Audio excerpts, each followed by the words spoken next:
So let's continue with Bhagavad-Gita, which must be taught before anything else. So, and if Ganga stops and accept that it is the ocean, then it will never know that it is the ocean. It will stop. It will just turn into a carrion. The Ganga will understand that as an ocean, which is false. So it will have a misconception that this is the ocean. Arjuna is not such a believer. If understood properly, there is some similarity in the personalities of Arjuna and Bertrand Russell. As I said yesterday, there is some similarity in the personalities of Sartre and Arjun. That match is just that Arjuna is worried as Sartre is worried. But here the match breaks beyond this. Sartre makes his concern a principle. Arjuna makes his concern a mere question. Here he matches Bertrand Russell. Bertrand Russell is agnostic, asking until the last moment of his life. It is another matter that no Krishna was found. There is no harm either. He will meet sometime later. There is no harm. But the asking is there. There would be future travel.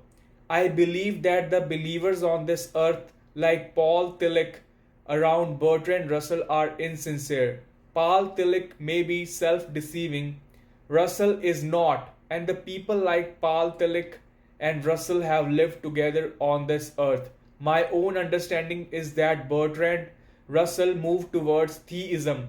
Paul Tillich did not. He is theologian.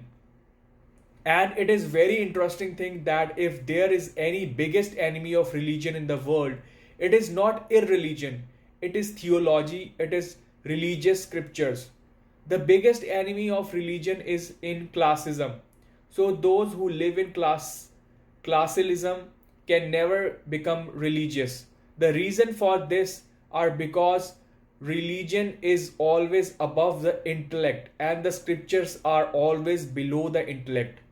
The scriptures do not go beyond the intellect and the intellect does not go beyond religion. Paul Tillich is living only by his intelligence.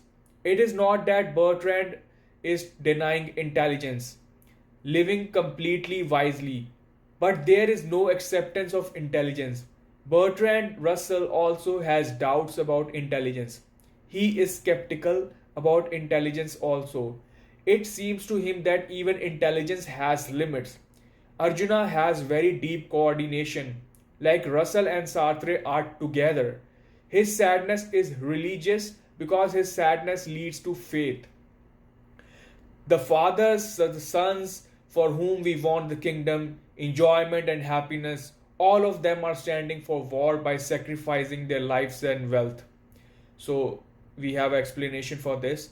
Arjuna has misconceptions at every step. Arjuna is saying that for his father, son, friends, and loved ones, he wants a happy kingdom. He is telling lies. Nobody wants it for others. Everyone wants it for themselves. And if Arjuna wants for the father and the son, it is because they are his father and son. The more he is attached to his own, so everything is just for his own and not more than that.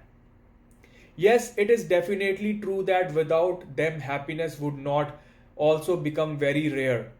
Because happiness is less, it is more to be seen by others. If you get happiness, then it is negligible.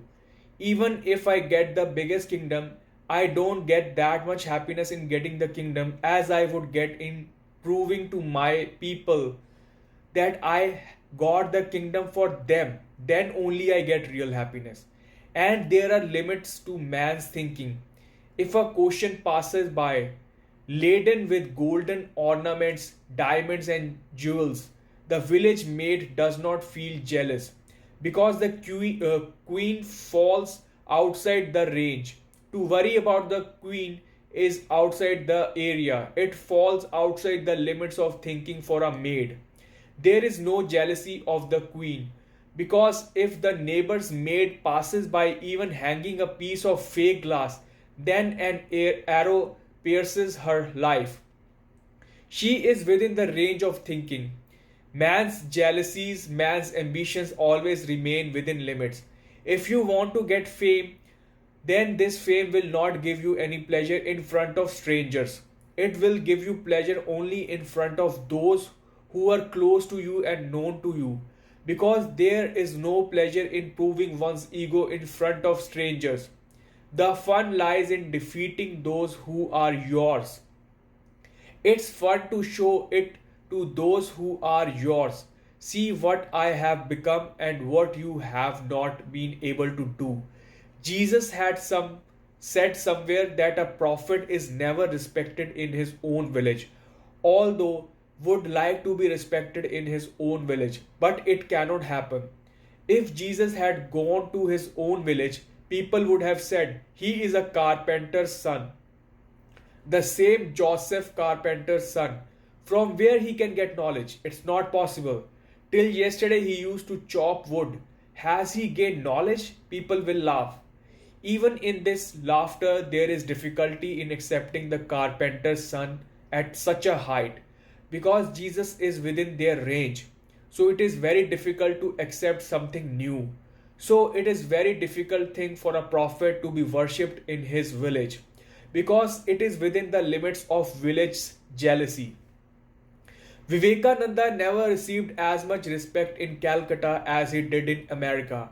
After returning to Calcutta for 4 to 10 days, there was a welcome ceremony, then everything was over. The people in Calcutta will say that, hey, he is the son of Kayastha. How much knowledge he will gain. But if Vivekananda had lots of wealth, everyone would bow down to praise him and say he belongs to this village, and would try to sweet talk with Vivekananda.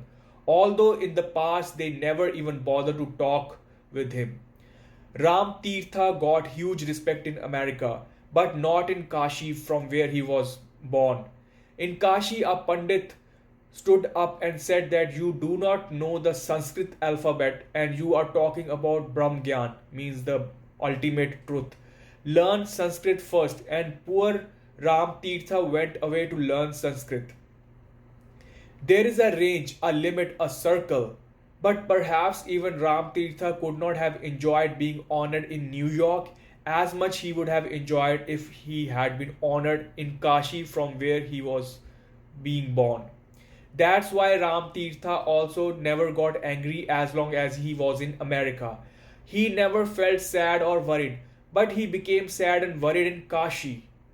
He used to continuously talk about Brahm Gyan, but in Kashi he could not muster enough courage to say that what does Brahm Gyan have to do with Sanskrit? To hell with Sanskrit. To hell with your Sanskrit. He couldn't muster that courage. Rather, he hired a tutor and started learning Sanskrit. Do you understand this pain? Whatever Arjuna is saying continuously, he is a complete lie. He doesn't know, because lies are so ingrained in man's blood that it's difficult to detect. In fact, the real lies are those which are mixed in our blood. The lies we discover don't have much depth. The lies which we are not aware of, for which we are not even conscious, those lies have become our bones, flesh and marrow. Arjuna is telling the truth that we all tell. The husband tells his wife that he is doing everything for her. The wife tells her husband that she is doing everything for him only. No one is doing anything for anyone. We all live egocentrically. For those who appear to be within the boundaries of the ego, we do only that much to satisfy our own needs. The one who fills us with affection, the more they are part of our ego, the more we do for them. The same wife may no longer be his wife. He may start thinking of divorce, and then he stops doing everything. The friend for whom we are ready to sacrifice our lives, we may take away their life tomorrow. We forget everything. Why do we forget?